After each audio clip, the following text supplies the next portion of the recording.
This podcast contains discussions about sensitive topics, including mental health, alcohol and substance use, as well as suicide. It may also include strong language. The viewpoints expressed by guests do not necessarily reflect the opinions of the hosts. Listener discretion is advised. If you or someone you know needs support, please reach out to a trusted professional or a helpline.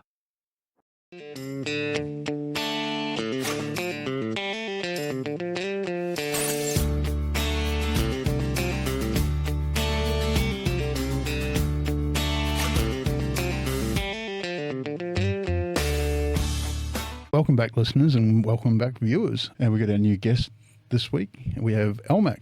Thank you for coming, Elmac. Nice to have another woman involved in the podcast. Thanks for having me. It's nice to be here. So I met you at a server and asked you about yourself. What would I walk away knowing? Oh, that's really tough. I would probably avoid contact with human beings at servos. I like the fumes that get going. I'm always happy to smile and say, hey, how you doing to somebody, but to get involved in a conversation, talk about myself. At a servo. Yeah, I would find that pretty It's a big thing in the bike culture. People will walk up and go, oh, nice bike. And you have like a 5-minute chat. You're kind of standing there doing nothing. Yeah. Awkward when you don't want to talk to the person. I would definitely talk to someone about whatever I'm sort of obsessed with at the time. At the moment, I've joined a choir recently and it's amazing. We've got a gig coming up in a couple of weeks, so I'm always in the car listening to my section's practice tracks. I'm always singing it, and if anyone gives me an in to talk about it, I'm like, oh my God. They've got really amazing audio. You can sing our new intro. Have you ever been on a dirt bike or a road bike or anything like that? You've been for a ride? Yeah, how old would I have been? Maybe 12 or 13. We had friends in Castlemaine, or just out of Castlemaine. They had a big property with some farm animals, but not like a cattle farm. A hobby farm. Yeah, kind of more like a hobby thing. And they had dirt bikes. Cool. There was a time when I was quite fearless on a dirt bike, and I remember it was like a something 260. Does that? 250 is a big bike for a newbie. Well, it wasn't very big. It was for a kid. A 50cc one. But I remember going up and down this really kind of rough terrain on their property, and I must have hit like an embankment. I was trying to go up over it, and I revved it to the point where the motor cut out. Oh, shit. And so I was like, oh, stupid bike, it's not powerful.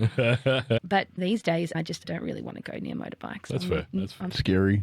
Well, I've had my fill of thrill seeking. Yeah, that's definitely fair. We'll cover some of that soon. What's something your friends tease you about? There's lots of memories where people will tease me. No one really teases me these days. I'm a pretty tough unit. A certain dance video doing the rounds. Oh, that's right. Yes, I was a pre-teen pop star. Yeah. Very, a la I remember my sister doing the locomotion in front of the camera for everybody. Very similar. If you're familiar with Robin Sparkles from How I Met Your Mother, I had a similar moment, just not quite as big. You can find it on YouTube. Maybe we can link it. Oh my God. Well, obviously I've been proven right. So, in the interest of Robin's dignity, I won't show any more. What the hell was that? I slot bet Marshall that you did porn, so I win. Porn? I wish it was porn. It would be less embarrassing. I know. How about I sing you a song?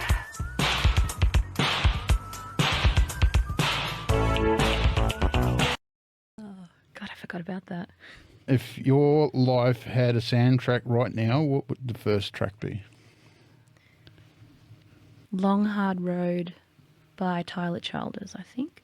There we go. I very much had I think it's probably since getting sober, I've had like a real affinity with country music, but that really banjo, fiddle, heavy, like Appalachian folk country music. Yeah, cool. And I saw him earlier this year with my little sister. It was amazing. Yeah, how clever I can get with the editing. Banjo, little riff, I'm in. Tomorrow will be a long, hard road out of Ohio, and I'll hit every mile that takes me back to Kentucky and away from your smile. There's a guy that I've been to before. I will think of his name. Called Stringy Bark, the dude on the banjo. Stringy Bark. Cool. That guy, a hippie dude with the big dreadlocks. The Dead South. Oh, yeah. Big fan. Nice. Yeah. So you and I have known each other for a long time, mate. I've seen many versions of you. There's probably many chapters of your story that I haven't been caught up on. If younger you saw you now, what would she say? Oh, she'd be stoked, I reckon. Yeah. I reckon she would. There's a lot of things I've done in the last 5 years that younger Lisa didn't have the courage to try or attempt. Yeah. And that, like, Lisa, since she hit her 30s, has been like, you know what? Fuck it. let's You just do only it. get one shot at this life, you know? Have a crack at something you're really passionate about. I think I've landed somewhere that younger Lisa would be really excited about. Perfect. Beautiful. What's something that stayed completely you, no matter what's changed in your life? What's something that hasn't changed? Obviously, the love of singing. I think this is going to sound a little bit weird, but just love of running around. Yeah. I think I was like a golden retriever in another life because I can see that. Yeah. I love to run around in open spaces, and that's why I've loved baseball so much. At a club, you were always the one come up with the craziest shit that was like always a fun time when Lisa was around. It was always, it was good. So how long do you know each other at the baseball club? I reckon you were a junior. I remember being in under 16s and you and another mate of ours would come and you'd be the seniors sitting there watching us play juniors. Were you any good? Yes, in my own right, I was, I think there are different times in my life where I would have been like, no, I wasn't. If you had applied. Yeah, and I think I compared myself to everybody else and there were people around me who were exceptional. Elite. And so I kind of went, oh, I'm not that good. But within my own capabilities, I think I was pretty cool. I played for Victoria once. Yeah. I always make the joke, I played baseball for 25 years. You'd think you'd be good at something you did for that long. No, but the toll it takes on your body and your ability to improve is hampered significantly. It's hilarious now because I'll walk past the club or a game or something like that and I'll pick up a ball and instantly my body just starts aching. It's just like, don't you even think about it. Just why we stopped. Yeah. So you're coaching baseball now? I am. What are you coaching now?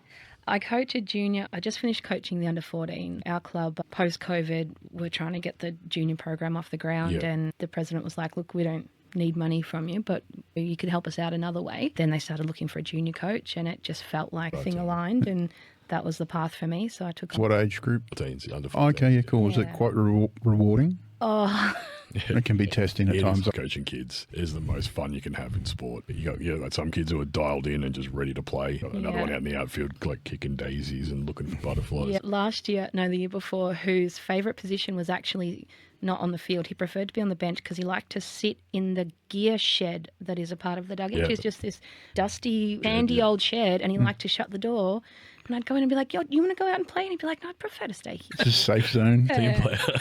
While you're there, you could organise all the balls and you could get all the bats all into order. But we won a premiership in our second year. That's awesome. awesome. So last year they won the league premiership and I'll be coaching under 12s this year. So cool. They're a year level lower, slightly less skillful, a little bit more scatterbrained. I'm looking forward to that. Bally and Alana almost had me coaching again. They were very close, but with my time commitments with this and the club and everything else, it's just too much to commit for. It's a couple of days a week plus a day on the weekend, which cuts into writing time. It does a little bit. So you're singing in a choir. That's pretty cool. I used to sing too, but in a band or no, in fact, I wasn't a band. Okay, I don't think YouTube was around back then. I actually won CDs, but it was like a competition between schools. I remember going up and like a battle of the bands thing. Yeah, kind of. I was a singer. I wasn't a guitar player. Drums with guitar players. Yeah. That's the plot of a movie. But I reckon there was like people that were better than us. I don't know why we won. Well, must have had something. Yeah, so that's my story. I don't think you can find it. It was probably 90-something. I don't remember when I left school, 96, so it was before then. Banjo. You picked up banjo. Yeah, I bought a banjo a couple of years ago because I was listening to so much country music. I've always found music in general really therapeutic. It's really my nervous system. I don't get too stressed these days, but back when I was really stressed, singing and playing music calmed me down. I was playing my old guitar that I fished out of my parents' garage, and then I got a bit sick of that, and I was like, you know what? I want to learn something new. I want a new challenge. Yeah. So I bought this banjo, and it is so hard. I can't. It's challenging. Finger dexterity. I tried banjo. I can't do it because I'm a chord player. I've got a guitar behind me. Picked that up when I was a teenager. I got cuts on my hand. Yeah. And it was part of the rehabilitation to do threats and whatnot. So yeah. I picked it up. I put it down for a long time. I've tried to learn guitar for like 20 years, and every time I pick it up, it's like the first time I picked it up. Yeah. It just doesn't go in. So I think it's part of the ADHD. My brain just sort of goes like, what are we doing over here? I don't like playing. I can play sheet music, but I don't particularly like playing that. I like to play my own shit. Yeah. And I'd walk around the house and play shit You for the should kids. You should write us an intro. I'll think about it, but that's probably about as far as it goes. That's all I do lately. Think about a lot of shit, but just don't doing it. Anyway, where are we up to? What's one hobby you're absolutely terrible at but refuse to give it up? Banjo's a contender, I would say. I like drawing. That's something I've sort of come back to a little bit recently.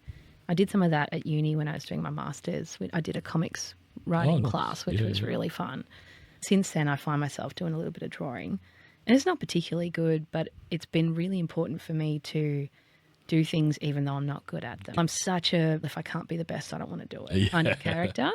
And that's just such an arrogant approach to life. Like, you should do things because they're fun. You enjoy them. You don't have to do them to beat others, which was always my mentality. Life isn't a competition. That's right. Do it for the joy of it, not for the side hustle or the money you might make. That's what I try and do anyway. This podcast, for example. I'd love to make some money on this. At least cover the expenses. It cost me a fortune. Yeah, I bet. What have those creative outlets taught you about yourself?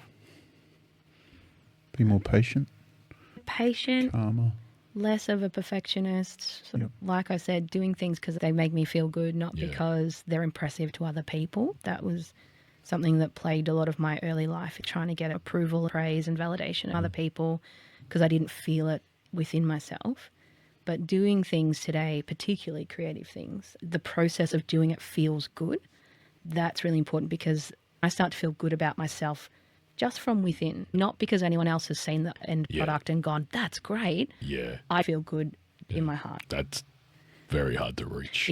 I thought it was impossible. Honest to God, I thought it was an impossible thing. I was like, self-esteem, absolutely, that's unattainable. That's great. I feel differently now. So you've always been a storyteller. You've always had storytelling in you. What pulled you back into writing and how did that land you in publishing? I was at the graduation of the drug and alcohol rehab that I was in. I finished that rehab and I went and did a Cert 2 in electrotechnology to be an electrician. I went about that for a little while and then I had an experience on site that wasn't great. And I was at a crossroads. Do I keep doing this? Do I try something else? And I happened to go to the graduation ceremony of the rehab program I was at, and one of the counsellors was like, oh, electrician, I always pictured you doing something with writing because you were always writing when you were here. And I was a bit fuzzy when I was in rehab. I wasn't exactly at the top of my mental game, so I didn't remember a lot of what had happened in the early days. But she was right. Like, writing really was what I liked to do. Yeah. And it had been since I was a little kid. Was Odyssey? It was, the one in Lower Plenty. Yeah. It was really her comment that made me go, oh, why aren't you doing it? I had turned 30 by that stage. And I was like, you're not really going to get another chance to take a detour and try something that you really like or that you're really passionate about. You might as well give it a whirl. And so I applied to Melbourne Uni and got into a master's course that, on reflection, I didn't quite meet the criteria, but I got in anyway. Yeah. And so a lot of it feels quite good to be. Journalism, yeah? No, publishing. It was a big conglomerate degree. So it was creative writing, publishing and editing. Right. Cool. Yeah. I write a bit in my spare time, but nothing I would actually release. A thing I do to just get myself through. It's something I enjoy, but always have. A couple of people know. You're a man of many talents. I'm a lot of things. I think you got to explore lots of different things in your life. You might really gel with one thing, but you just never know what else is out there for you until you give it a try. So what's something about your job now that makes you feel aligned, like this is exactly where I'm meant to be? Oh, everything about it, honestly. Yeah, I love my job. I struggle, like it's a challenge for me all the time. I'm always learning new things and I work at a very small publisher, so there's only 3 of us that work there. I have a hand in every element, whether it's the accounting, I write contracts for authors, I edit, I give feedback on graphics, I make sales material and social media, and I physically go pick up books sometimes and take them to suppliers and to bookstores. In your youth, you were part of Channel 31. Oh, yeah, C31, I remember that now. Yeah. My daughter does that same thing. I think you actually inspired her to go down that path.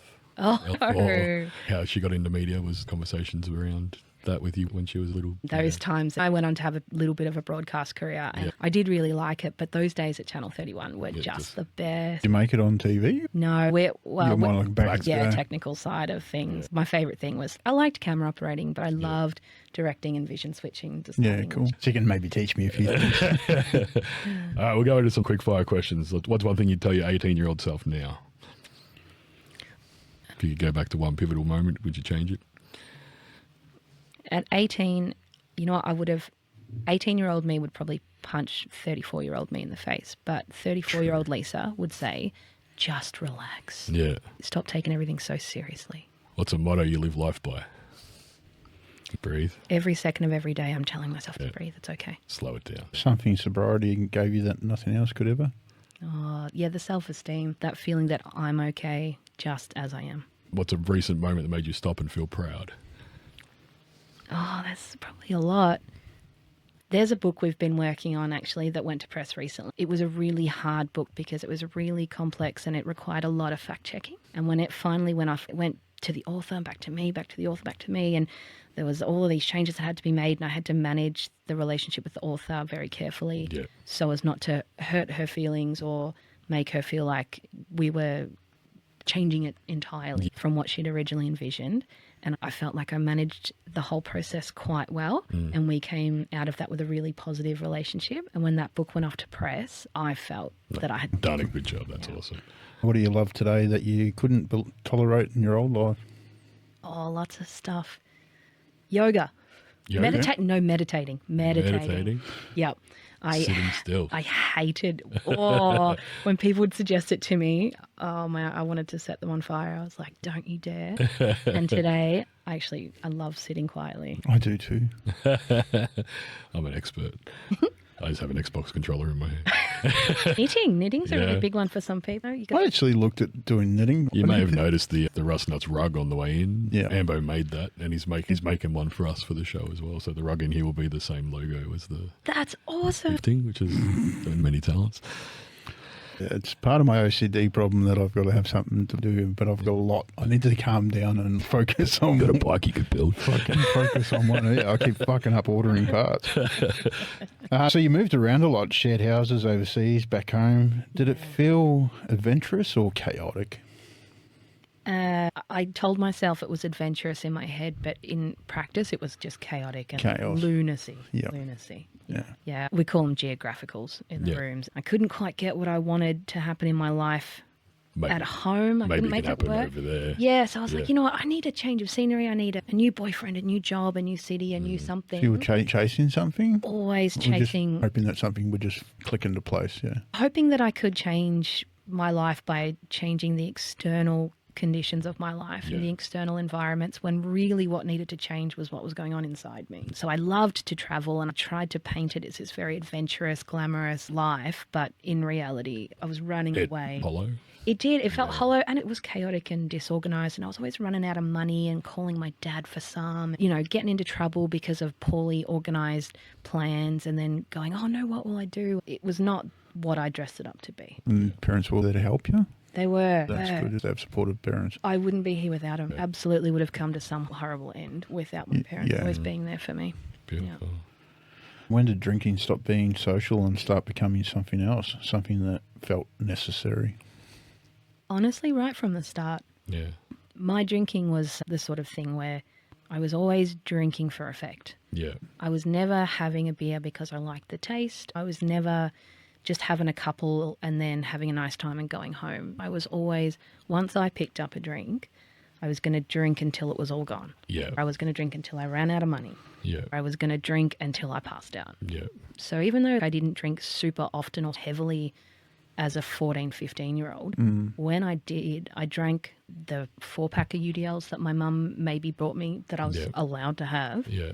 But then if someone didn't finish their bottle of Passion Pop, I was drinking that too. And if there was a spare beer left over, I was drinking that too. Yeah. So right from the start, my drinking was different to other people's. Part of the baseball culture was also very drink-centric. Going back to the club for me has been difficult because it's always been a thing. One of the reasons I wanted to get you on the show is your story, your journey was a big part of me getting sober. You probably don't know that, but we went to a friend of ours for Boxing Day and you showed up. We hadn't seen you for probably a couple of years because you'd gone to get yourself right. And I was like, if Lisa can sort herself out, why can't I? And that was one of the pivotal moments for me to go, like, I have to do this. And yeah. Oh, that's incredible. Because I remember that Boxing Day and I was terrified. Yeah, because it was a drink till you fall down type of event.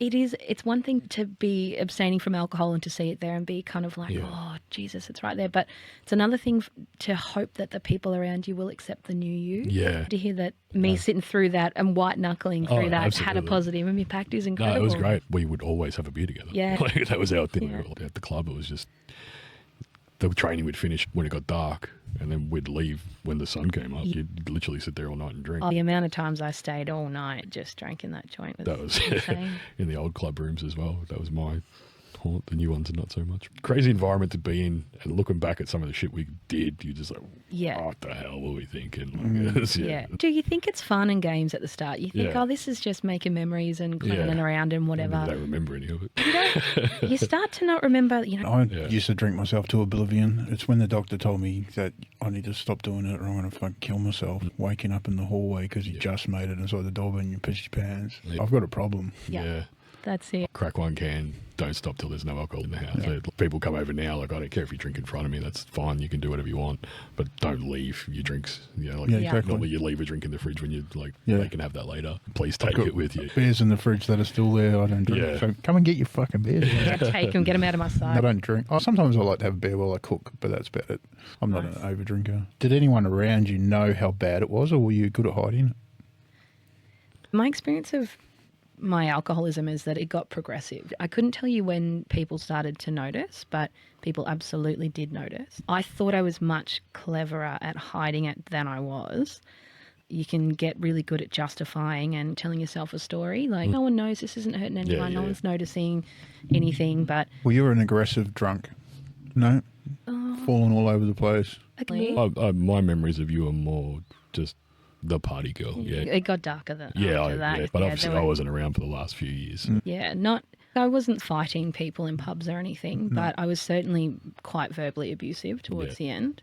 And when I say the end, I mean like the last 3 or 4 years. It's not a short amount of time, but there was like, I hit a loved one in my drinking. When you don't hear that a lot, when you hear about that kind of domestic violence, you think it's usually... You would drink a bottle of wine and get really abusive. Yeah, well, that's the reality of who I was when I was really drunk. And one bottle of wine wasn't enough, it would be 2 on a weekend, It was fucking terrible. That's why I stopped drinking. Yeah. It was, kids didn't need to see it. I remember her son sitting on her lap smacking her saying, "Mummy, Mummy." Yeah. That's not a good place to be. So you thought you were only really hurting yourself, but what was the actual damage? Look, I'm not inside anybody else's head, but what I know today is like I caused so much stress and worry and anxiety for the people around me. They never knew if I was okay, if I was coming home, if I was actually where I said I was going to be. Yeah. My dad would sometimes jump on the bike and ride around the area to make sure I said I was off to baseball training, and he'd jump on the bike and call into baseball training and I wasn't there. And that's not to even touch on the stealing I did as an alcoholic. I stole from my loved ones constantly. I hid things and I lied about things. And then there were all the promises that I broke, like, Lisa, please don't drink so much at Christmas today. We just want to have a nice day. And I'd be like, I promise I won't. And then I'm drinking at 9 a.m. on Christmas morning because I feel like it, causing problems at family events. I can't understate how much damage I did as a drinker. Did you ever get done for drunk driving? Yes, but only once. I should have been done way more. I drove. It was a sport. Constantly. Yeah. It's the amount of times I went through booze buses after nearly 2 litres of wine or more and was like, this is it, this is the end of the road. And then the machine, I don't know if malfunctioned. I should have gotten done so much earlier, but I did get done eventually and lost my licence. And was that a wake-up call, or was that... I'd love to say that it was. For me, I was so deep in alcoholism by that stage. I was so dependent on it. It was the end of the line for my family. Enough is enough. I'd been drinking all day. I was at work. I drove home. I was coming off the West Gate on the off-ramp and just kind of bumped the person in front of me. He pulled over, dragged me out of the car, put me in the back seat and called the police. When they breathalyzed me, I blew .292. Yeah. And so just instant license was gone. And they nearly tried to send me to jail for driving, even though it was my first offence because it was a high risk. So it should have been, but I think by then in my head, alcohol was the only thing I had left. You know, I had lost the trust of all the people around me. I had lost a lot of my health and my bodily functions weren't working. Like my periods stopped. Like I had to drink a lot for that to happen. And I was not just physically dependent on it to be able to wake up and do anything, but psychologically, I could not picture my life without alcohol. I needed the relief of drinking because when I stopped drinking, the madness in my head was just insane. I couldn't cope with it. Even though that should have been a point where I recognized, oh, your life is in shambles. Alcohol was so critical to my life by that stage that I couldn't imagine letting it go. Yeah. It's such a dangerous thing, isn't it? Yeah. It really is. And it's readily available. Because they can tax it. Yeah. Yeah. So what was of all the things you lost, what was the hardest? Jobs, friends, self-worth, or just that trust of your family? All that stuff, definitely. The fear and suspicion from my parents was really, really hard.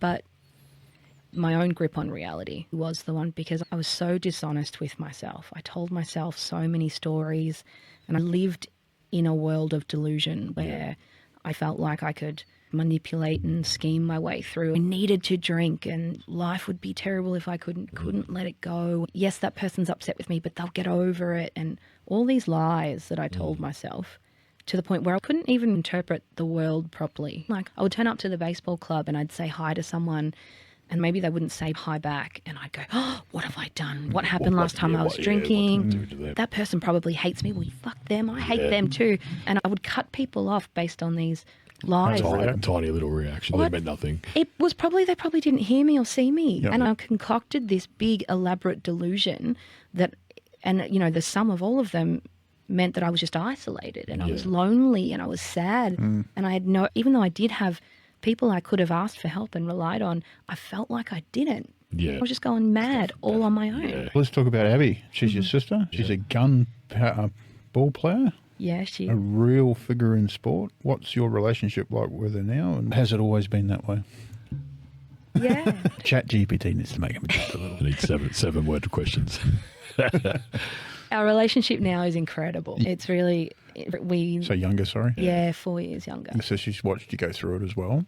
Yeah. I can't really speak to her experience of that. She lived out of the house for a while, was living with a partner for a while, so there was some of it that she might not have seen, but she certainly would have experienced me at my absolute worst. She came to visit me in rehab and all that sort of stuff. We lived together for the last 3 years or so, and we just recently moved and she went and got her own place, and I'm in with mum and dad for a little bit.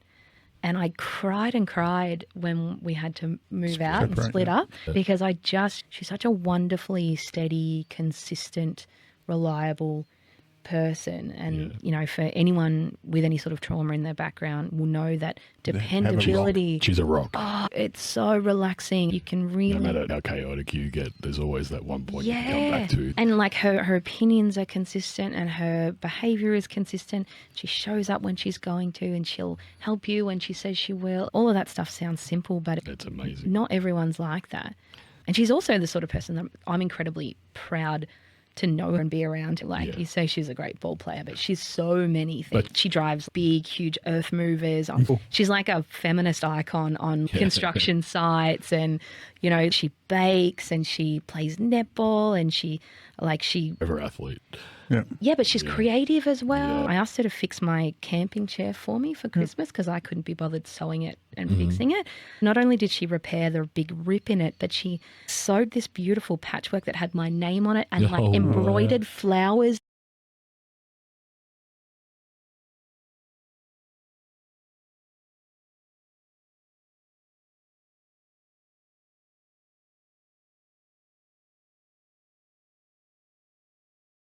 Into it. My chair is like the prettiest camp chair on the camp. It's incredible. Like, she's so complex and so awesome. So here it says she rocked up to court with your uni enrollment to help you avoid jail. That's right. What did that mean to you? What happened was we hired an attorney because there was a criminal charge involved. I was drinking my way through it. I was so frightened that the only way I knew how to cope with that much fear was to drink. My dad drove that and hired an attorney. We were in with the magistrate. When you're in court, you're supposed to turn your phone off. So I did. We were sitting there and the attorney was arguing about something, and I think she was the one that said, oh, she's enrolled in a law degree. We wouldn't want to affect her future prospects. And the magistrate said, where's the evidence that she's enrolled in a law degree? And we hadn't, but we hadn't brought it. Hadn't thought of bringing evidence. Yeah. And Abby, for whatever reason, had not switched her phone off and remembered at the last minute that I had posted on Instagram when I had been accepted to law. She brought it up and gave the phone to the attorney who gave it to the magistrate. The magistrate was like, well, we wouldn't want to affect your future prospects or your ability to be, to pass the bar. So the angel was there when you needed it most. Abby with the clutch once again. Incredible. Yeah. So how did your parents handle those darker years? Did they keep you out of it, or were they just along for the ride? I think it's hard, as the antagonist in all of this, it's very hard for me to speak to their experience of it. But I know that there was a lot of distress on their part. From my perspective, my mum was very much the one that was constantly challenging me, constantly going, what's in your bag? Yeah. Where have you been? Kind of thing. And at the time, I hated it. Yeah. Like, I was so resentful. But her heart was in the right place. Oh, she was the saviour in all of it. Like, because if she hadn't, there was a point where I was going to information sessions about the rehab that I went to. We were out in the foyer after one, and she was like, you need to go here right now. And I was like, Mum, I'm not going. I've got work commitments in 2 weeks at Sandown. And she was like, you need to go right now. And I was like, I'm not going. We had this giant screaming match. I think she knew that I was trying to put it off. And she also knew that if I put it off, I was going to die. I was going to drink until some horrible drunken misadventure killed me, or some awful disease developed, or whatever. So if it wasn't for her constantly pushing, at the time I was really resentful, but that was her showing how much she loved and cared about her daughter and how frightened she was of what was about to happen. What do you think was harder, earning their trust back or forgiving yourself? That's tough. It takes quite a bit to confront how much damage you've done, and it took me a long time to understand how it affected other people. I was very much in a cloud of fear and uncertainty and self-involvement in the first probably year or two of getting sober, because getting sober is really hard. And even more so out here in society as opposed to locked away in rehab like I was. One of the hardest things for me now is friends saying, like, having one shows more strength than not having any. I'm like, why would I open that door? One instantly can become two, can become, I need it every day again, and I was drinking enough to kill me. I've got to be really careful about whose opinions I listen to. I mean, everyone's entitled to feel how they feel, but I know what works for me, and I don't need to listen to people. If you've been through what I've been through, you would say that. It's not pretty. Yeah. So the .292 breatho and the divvy van to the court, was that your rock bottom, or was that just another fall? It sounds like a rock bottom, doesn't it? But it wasn't enough. It wasn't enough to make me want to stop. Yeah. The divvy van ride was not fun. Like, I don't know if you've heard the rumours, or if you've been in yourself. I've been in the back of one. They fucking just roll around. Oh, I think they love doing that too. I smacked my head up so bad. And I deserved it. I deserved it, to be honest. But yeah, it does. That sounds like a rock bottom. But I think my real rock bottom, I would always say my rock bottom is the last drink that I had. I was drinking about 4 litres of red wine every day in the end, just to stave off the DTs. But my last drink was actually a bottle of hand sanitizer that I drank in rehab, because I was in there during COVID. There was hand sanitizer everywhere, and I had been in rehab for about 8 months. That burned the fuck out of your stomach or what? Yeah, it was pretty bad. Isopropyl alcohol is not good for you. It made me feel very sick. I remember that. But I also remember realising that, what the fuck am I doing? Yeah, like that alcoholic drive was still there. Even though I had been dry for 8 months, physically I was well, and mentally I was starting to get better, and I was connecting with other people. That insane thinking that needed relief was still there. That was the rock bottom when I drank what is essentially chemicals. It was also the moment where I knew I can't just do this by myself. I can't just stop drinking and expect everything to be rosy. Going back, the court case, was that the one I wrote the reference letter for you? You might have. I have to apologise. I can't remember a lot of that time. I wrote a letter as the president of the baseball club and said, Lisa's someone that has her demons, but is someone I would model my daughters on, a drive and self-belief and stuff like that. And if you can find that letter, it's Thank pretty you good for one. doing that. That's incredible. Yeah, hopefully it helps. Well, yeah, I didn't go to I was just jail. thinking about that then. I was like, when you said court, I'm pretty sure I wrote something for that. Yeah. So what is the scariest part about the fact that you didn't even stop after you got pulled over for drink driving? Yeah, good question. I think looking back, the scariest part was the disregard I had for everybody else's safety, for my safety, for the rule of law. Like, alcohol was first and foremost in my brain all the time. Yeah. And so anything I did in pursuit of a drink felt justified. Yeah. And that's really frightening because I did so many things, including drink driving, that make me feel really sick today. You know, like that I was so contrary to my values when I was sober and running well. It was really frightening to see how far I could fall the other way with a few drinks in me and just completely disregard Laws, everything. the potential Other safety people, yeah. for everybody involved. What finally got you through the doors? What was it? They had I was booked in. You have to apply, don't you?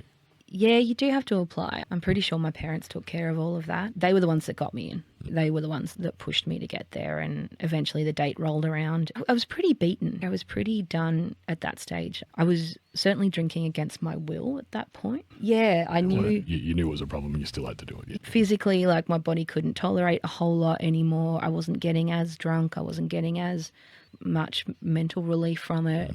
I was sick more often than I wasn't. I couldn't eat. I couldn't hold food down very well. I couldn't walk all that well. I couldn't control my bodily functions all that well. I would go to baseball training and try and throw a ball, and I was so dehydrated from drinking so much that the muscles in my hands wouldn't work. So I'd go and try and throw, and I'd just throw a ball straight into the ground. People would be like, "What's wrong with you?" I'd be like, "I can't control the muscles in my hands and my arms anymore." Yeah. So you were in Odyssey House for 18 months, then an outpatient. What was day one like for you? I was really angry. I remember that. I was in a detox before that, and detox wasn't so bad. They give you Valium and you get to sleep and kind of do whatever you want. But Odyssey House is not like that. No, you got to participate in everything. Yeah, they're very strict rules and routines. And I was furious at everything, you know, at myself, at the world, at the people there, at the staff, at the situation I found myself in, at the fact that my life had ended here. Even though it was all self-imposed. You know? Yeah. Like, I had done this. I was livid, and everything they asked of me, I was like, I'm not doing that. I can just imagine it. You'd be like, yes, you are. It was like the tantrum of the century, but I wasn't unique in that. That was a pretty That's common thing. expected. What is enough day to day? Look, being part of a 12-step program, that's what's worked Yeah. for me. There's a lot of layers to it, I think. The first layer was going to meetings and meeting people that were exactly like me. Because I think when I got some dry time where I wasn't drinking alcohol and I started to feel a little bit better, I was still carrying the weight and the guilt and shame from all the things that I had done, that incredibly low self-esteem. I had a lot of crooked beliefs in my brain about myself, the world, and other people, that you can't trust anybody and that no one will ever love me and that, you know, I'm not good enough or I'm a burden on the people that love me. And, you know, all these things weren't true, but somewhere along my life I had picked up these ideas. They governed the way I felt and everything that I did. So there was a lot of that I had to unlearn and a lot of things that I had to get honest with myself about and with another person. Then I had to make amends for all the things I had done. And then a big part of the last step is helping the next guy that comes along. And that's where the self-esteem started to come. When I started to help other people exactly like me, I started to feel real self-esteem. Drunks that were like me, you know, really down on their luck, drunks that have no idea how to get sober. They can't give you anything back when you help them because they got nothing. But helping them to the best of your ability anyway fills me with that feeling. I can only describe it as a spiritual feeling. Uplifting. Yeah, the warmth and the connection and It fills your soul. the selflessness that's involved. Yeah. That sort of stuff is what is enough today. So you joined that 12-step program, you got your sponsor. What's one of the steps that completely shifted something inside you? Was it that self-esteem, the last one? They all do it. They all shift Yeah. something, all Yeah. of them. The first one where you have to surrender, like you've been clawing your way through life for so long, hanging on by your fingertips, just surviving and wondering when it's going to get better. And the first step is all about admitting defeat, surrendering, throwing in the towel, going, "Oh, I can't do this. I can't. I've tried. I can't do this alone. Alone." Yeah, like I've been struggling for years and years trying to get sober on my own. I have not been able to do it. Yeah. So throwing in the towel. But I think my favorite step is step 5, So step 4, you take your inventory and you get to see who I thought I was on one hand. I thought it was a very carefully curated facade. I thought I was this independent, outspoken, educated, capable young woman. But the reality was I was so dishonest and selfish and dependent on booze and praise.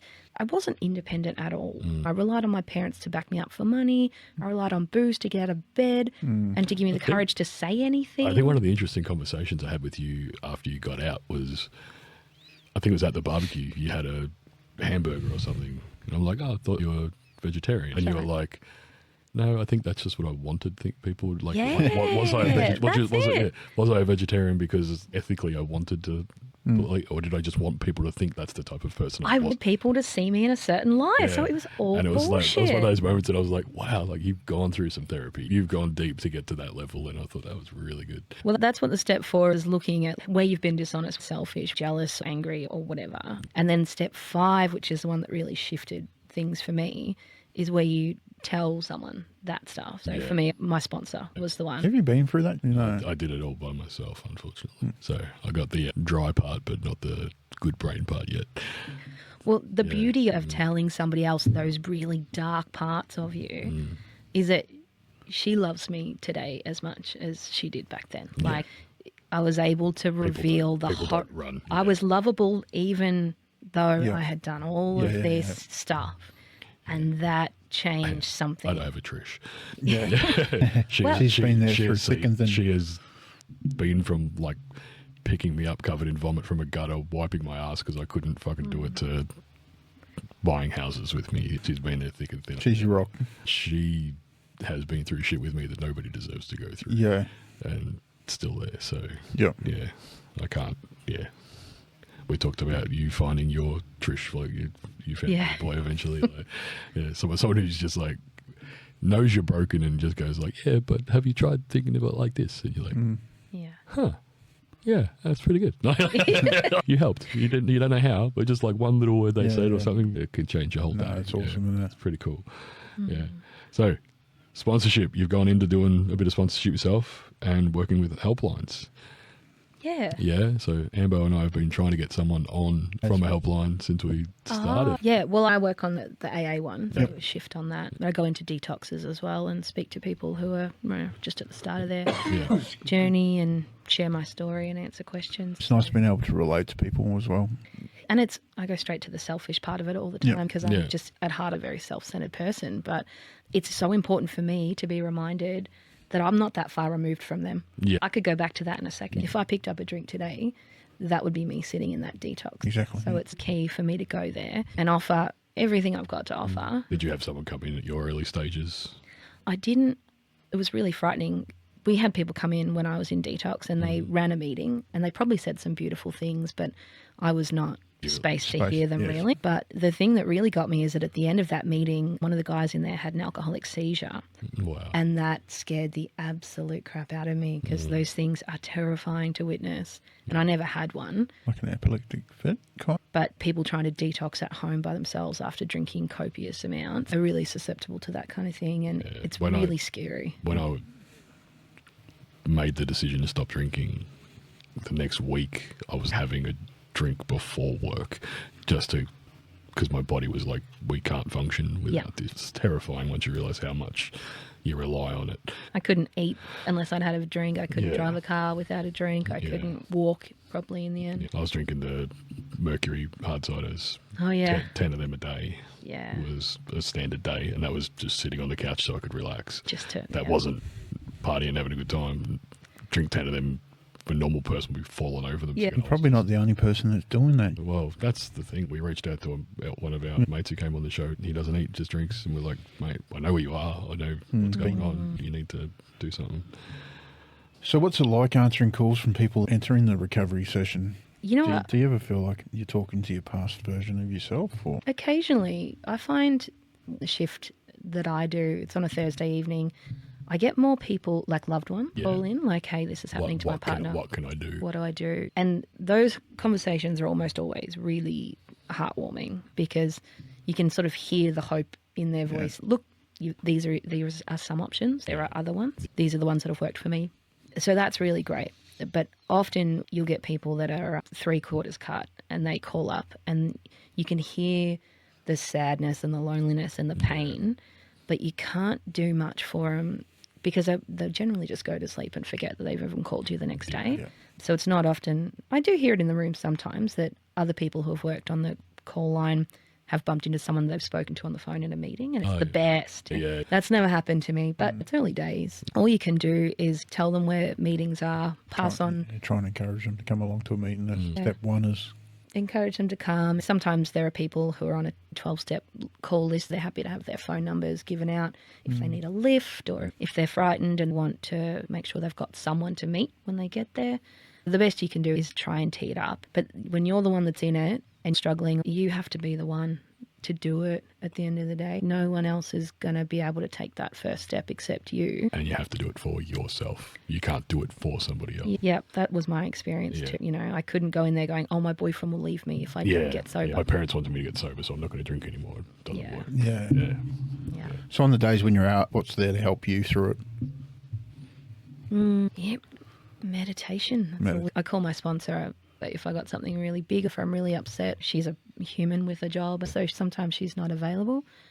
I've always been a very anti-religion, hostile to the idea of, Christianity. I'm not a big fan of organised organised religion. Yeah. Yeah, look, and I think a lot of people are, but I have found a spirituality that works for me. I feel today, and I feel like there's evidence in my life that there's something greater than me out there. There's so many situations where I should have died. So many hitchhiking drunk through rural Texas at 3 a.m. I should be like, body on the side of the road. You should be a statistic. But I'm not. Like something got me here. Mum was like that. She said she used to hitchhike in Scotland with Jack the Ripper or something around those. I don't think your mum's that old, but Not Jack the Ripper. There was another one. Yeah. Very similar to right where she lived too. And she used to hitchhike and stuff. Like full on. She said like fucking the way she survived all that. Wow. Yeah. So do you still get urges sometimes, or how do you quieten that voice in your head if you do?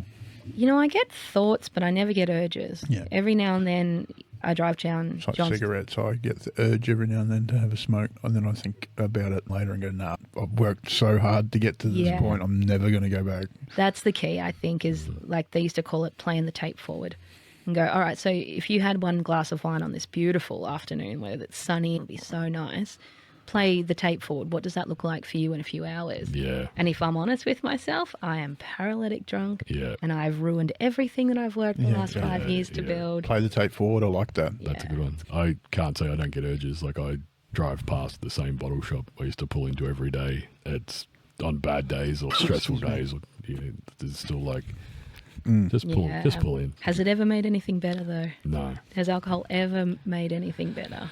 No. Yeah, me neither. Yeah. Even like, I remember drinking like on premierships, right? Yeah.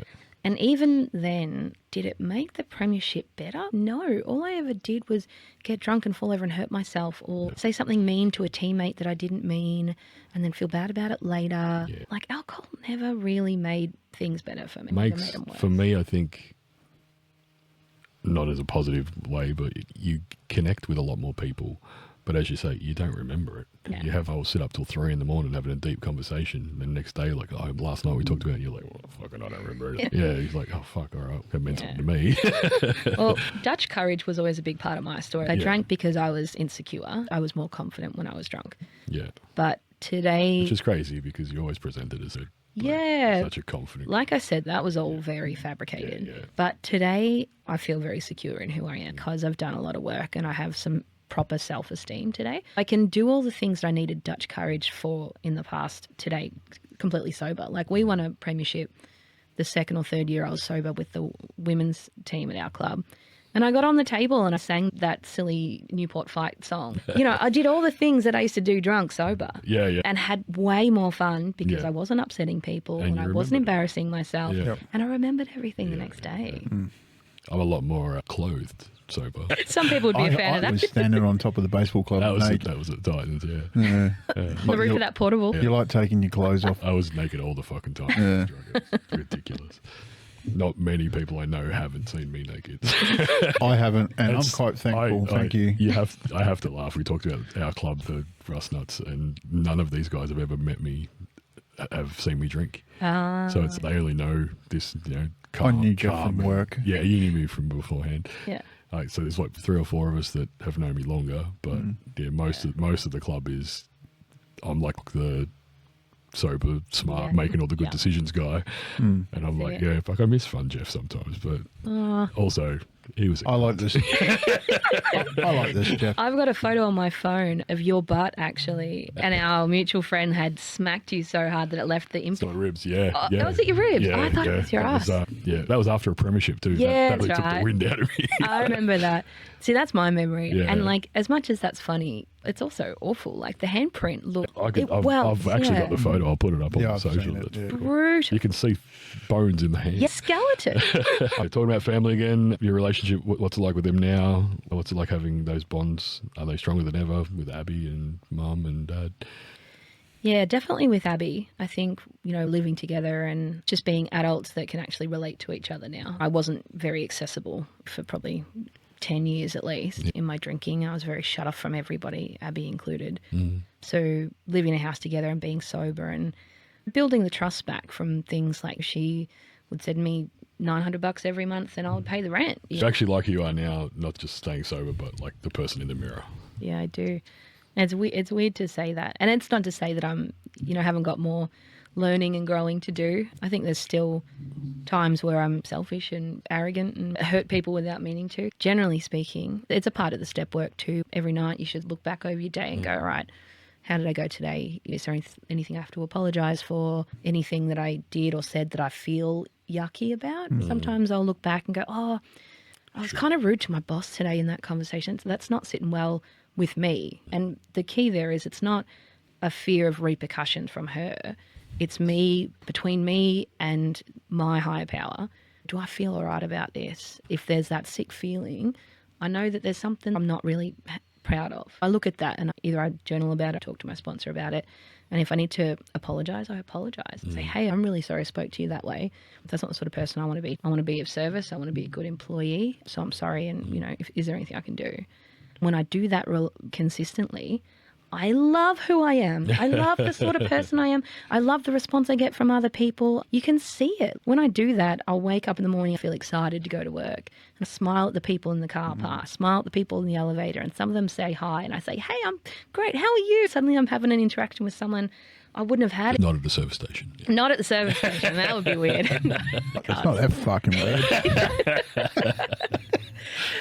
But yeah, otherwise I'd be walking around with my head down and I don't have those nice little chance encounters because I'm in my own head and I'm going, oh, my boss is such a dick. And I'm so obsessed with what's going on in my head that I'm not open to the opportunities around me. I think one thing you probably wouldn't be aware of is me having ADHD and only finding out later in life.